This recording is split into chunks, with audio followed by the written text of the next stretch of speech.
Hey guys, it's Digi again, and ladies and gentlemen, it's time for another Digi Thinks, which is just a word jumble of nonsense that I do completely unscripted about something that I've noticed and just kind of thought, ooh, that would be a good thing to talk about.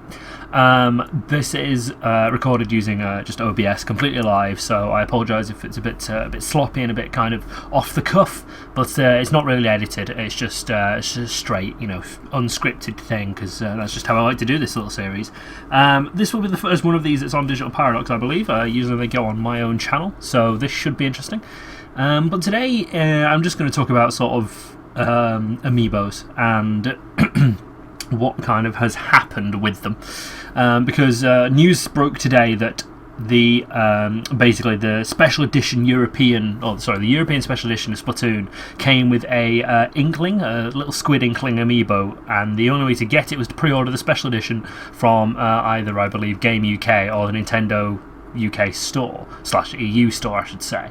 And what's happened is that the basically, because the Nintendo store obviously ships out all the products. Sorry, I keep saying that wrong. The Nintendo EU headquarters in Germany sends sort of bulk shipments to stores for bits and pieces like this. So, for example, the special edition amiibos.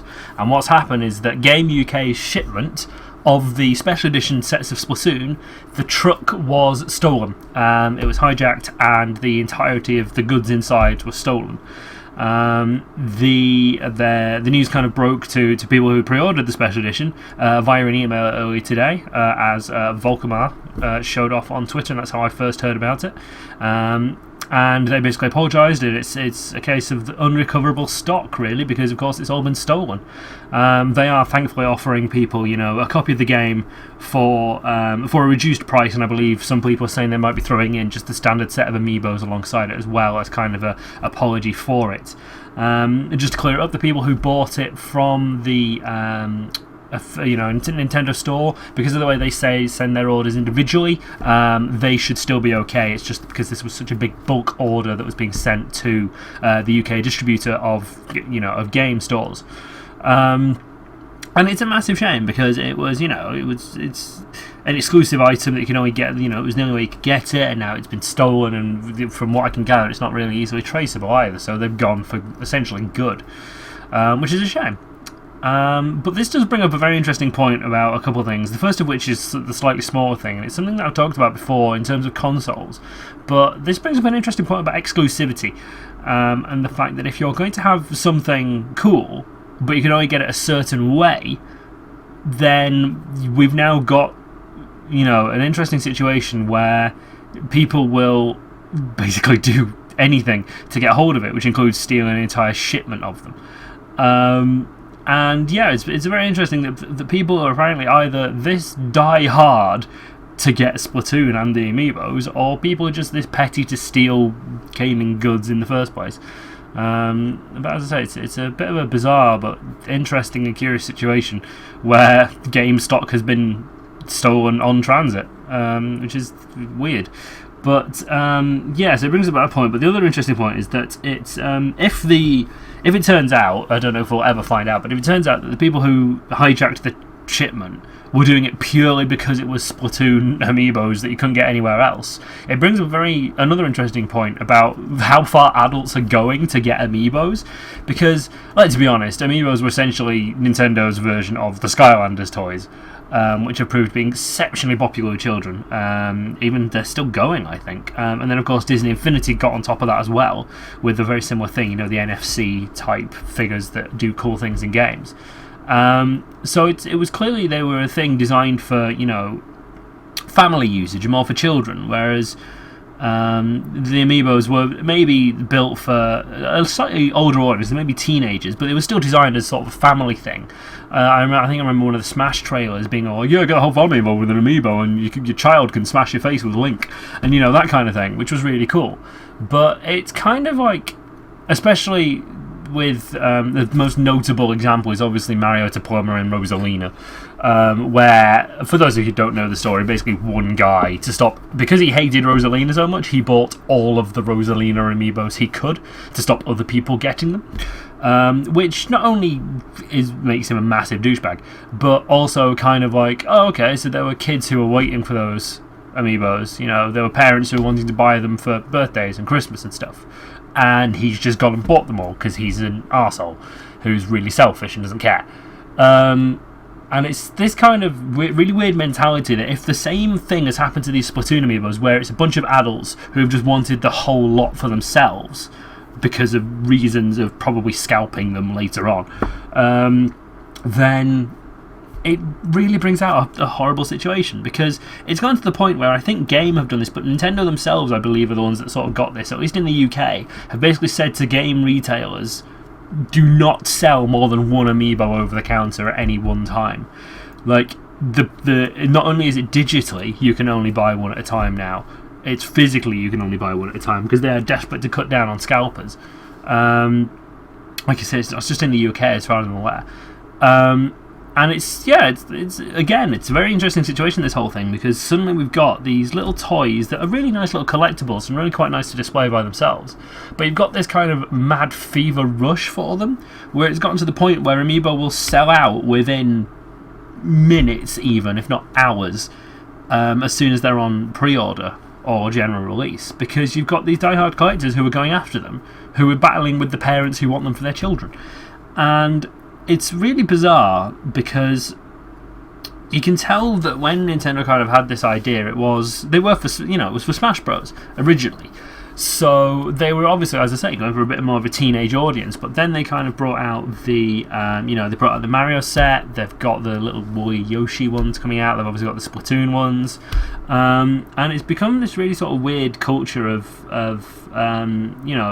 rabid collectors, really, and it's not something that I usually, really want to bring up, but it's immediately this kind of culture of amiibo grabbing is really sort of akin to kind of like the die-hard brony culture. I mean, it's a very touchy subject to talk about, is the kind of brony thing, because there's all sorts of scales of it, and it's a very widespread kind of phenomena. But it's just that kind of thing of taking something that was meant for a younger audience and kind of warping it into your own so that you can take it from them. And it's very strange how, I mean, this is how I'm perceiving it. Obviously other people will see it differently and other people have different opinions on it, but this is how I'm seeing this whole thing, and it's really strange. As an outsider, obviously I'm still a fan of Nintendo and bits and pieces like that, but I'm not like that big a fan. It's really weird to see that this is kind of having such a big impact as it is. And it's just so I don't think petty's the word. Again, we'll probably never know why they stole the truck. Like, if it was for profit, for hoarding purposes, just for a lol, we will probably never know. And it's just going to be one of those weird unanswered things. We don't even know if they're going to be prosecuted. We don't even know if they'll be able to get caught. But the sad part about this is the whole fact that those people who bought that special edition pre-order from, Game, because it's just an easily accessible retailer, have now lost their exclusive amiibo because somebody stole the shipment. And it's just like, of all the things you could steal as well, what do you want to be like sat in prison for? Going, yes, I've had a bank heist, I've raided a vault, I stole paintings from an art gallery, I stole a bunch of children's toys and games. It's not the most glamorous way to go, but it's just an unfortunate side effect of just people being greedy, I think. And I hope that at some point we might be able to even recover the sets and get the people back their special editions, but we just may never know, and that is truly the unfortunate part. But it's like I said, it just brought up a very I was thinking about this on the car home, actually, when I sort of was reading the tweets and bits and pieces at work, and then I just sort of flicked through it on my phone whilst the traffic was really bad in the middle of town. But it does bring out a very interesting point of as I say, this kind of culture of hoarders and scalpers, really. And thankfully, CEX, which is another UK sort of entertainment retailer, for those of you who aren't aware, they are apparently not taking trade-ins of the special editions. So basically, they're trying to cut down the scalpers, which is superb. So top dollar to them for that, because you've got to cut this off at the source. Really, there's no other way to do it. And these are probably going to circulate through the market at some point, but obviously under some kind of anonymity and weird system. But it's as I say, it was just a quick digi thinks this time, and just wanted to get the first one up on the channel, just see if you guys still want some more of this, because it's been a while since I did one.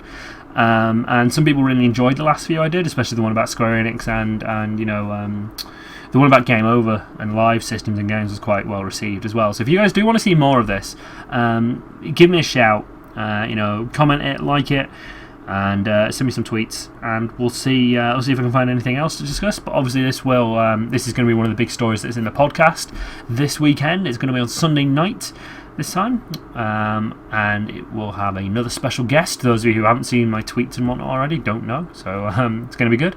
But yes, myself and Val are going to be pulling out another brewing stand. We are going to try and get that as semi-regular as possible. It will be on the last weekend of the month, if all goes well. And yes, so as I say, this will be another topic of conversation. We'll be discussing it. I'll be discussing it with Val. I'll be discussing it with our special guest, and we'll see, what other opinions we can get from you guys in the chat. So look forward to that, among obviously other topics of the month. And like I say, if you want to see more of this, let me know, because I do actually really enjoy doing these. They're just unscripted. I can throw them, I can start them up in seconds and just get going with them. So it's really nice just to have some kind of topic of conversation, just sort of discuss bits and pieces and get you guys really talking about it in the comments as well. So keep up with the feedback, and as always, your support and views is really appreciated. So thanks for listening, guys, and we'll see you at the weekend for the podcast. But bye for now.